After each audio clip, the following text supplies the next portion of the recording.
we'll get started now. Thank you so much for coming to this event, which is the first regional event for the United Nations Solutions Summit, after it has existed for 5 years as part of the United Nations General Assembly High-Level Week in New York.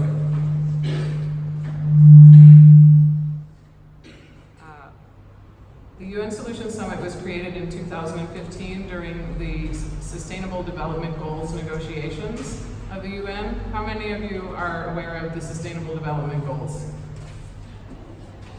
That's good, almost everybody. But since it's not everybody, I'll explain what they are. The Sustainable Development Goals are 17 goals that are an integrated agenda for social, environmental, and economic sustainability. They are a successor framework to the Millennium Development Goals. How many of you know the Millennium Development Goals? Okay, almost everybody. So the Millennium Development Goals were 8 goals that were created in the year 2000 at the United Nations. In 2015, when they created the successor framework, an updated framework, one of the commitments was to make it in a much more inclusive manner. So the process to create them was very open, very participatory. A lot of civil society groups, social entrepreneurs, private sector participated in giving active inputs to the actual text. My job at the time was to lead that process, to get people's voices into the General Assembly negotiations.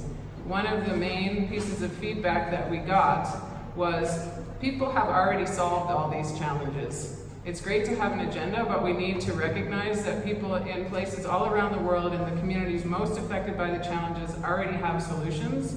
So we need to work with them and get them more support so they can scale their work.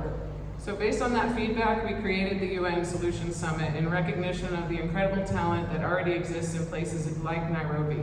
And we're trying to bring the UN system closer to this talent network. And that includes innovators and entrepreneurs, but it also includes all the people that help innovators and entrepreneurs, which we have started to call the innovation ecosystem. And we need to make sure that every place has a well-connected and healthy innovation ecosystem to make sure that innovators and entrepreneurs, such as many of you in this room, have the support and the network you need to thrive and scale your work to help more people. So I'm just going to explain very briefly a little bit about how UN Solutions Summit works. And this is a picture of the United Nations headquarters building in the background, which was all lit up with all of the SDGs when the SDGs Summit happened to really highlight these 17 goals for social, economic, and environmental sustainability.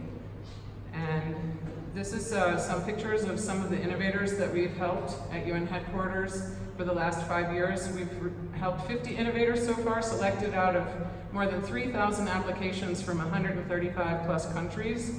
And the 50 innovators themselves, we ensured perfect gender balance. So we've had 25 men, 25 women, and they've been from 30 different countries. The way the process works is, aside from the open application process, we have a participatory selection process. So the UN is not choosing the folks who come forward.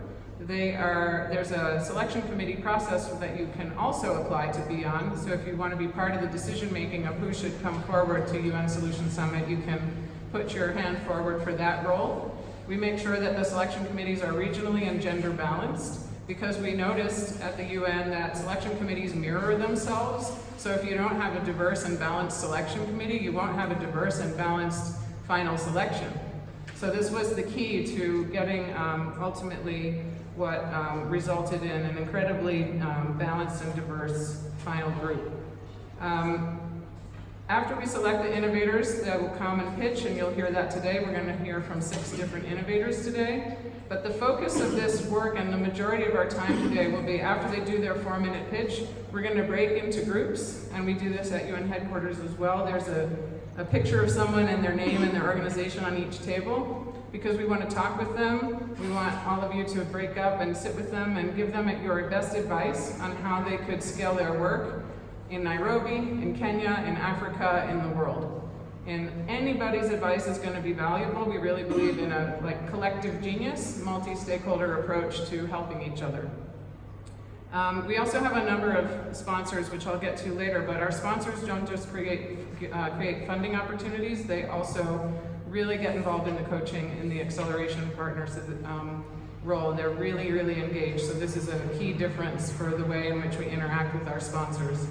Today's program itself is sponsored by H&M Foundation, and we'll hear from a representative from H&M Foundation soon, but this wouldn't have been possible without their support, and they do a lot of work too on supporting innovators through acceleration programs.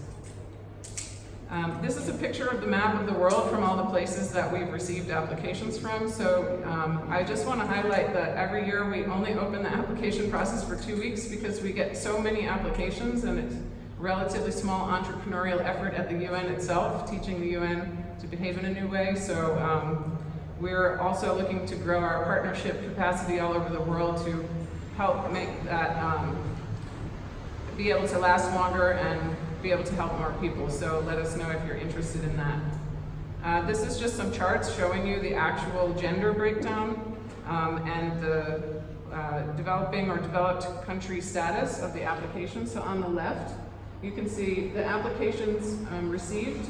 We received actually many more applications from men, 67% to 33%, men to women. But the final selection at the bottom, we achieved 50-50. So one of the mindfulness aspects of this is to make that rebalancing happen to increase opportunities for women in the world. And then this is the developing countries. Number of applications was almost 60%. So for those people who were skeptical that we would actually receive interest from developing countries in participating in this, they were wrong. It was the significant majority. And then in the final selection, it's been actually close to 75% representatives from developing countries as the innovators who this process is supporting. This is an article from Forbes magazine from last year, so it's starting to get traction and people are starting to understand the UN as a new space to support innovation. So we were really happy to see that. And it's also really beneficial to the innovators to have that kind of profile. This is a set of some of our sponsors over the last 4 years, so you can see we really have engagement at high level from companies as well, Google, Ericsson, Barclays, Consensus, MasterCard, Schmidt Futures, which is one of the heads of Google, Intel, etc. Finally, just to close out my introduction here, these are our Twitter handles, and the UN Deputy Secretary General's Office Local 2030 initiative has let us take over their Twitter account for the next 2 hours. So we're going to be tweeting live from their account as well as from our account, which is SDG Solutions. And we've already preloaded lots of tweets about all the great innovators you're about to hear from, so they will receive profile on this UN account, and you can go and retweet from there to help give them additional exposure, and also reply to the tweets and make your suggestions on Twitter as well, as far as who they might need to be introduced to or anything that you can recommend for them to help grow their work and increase their impact.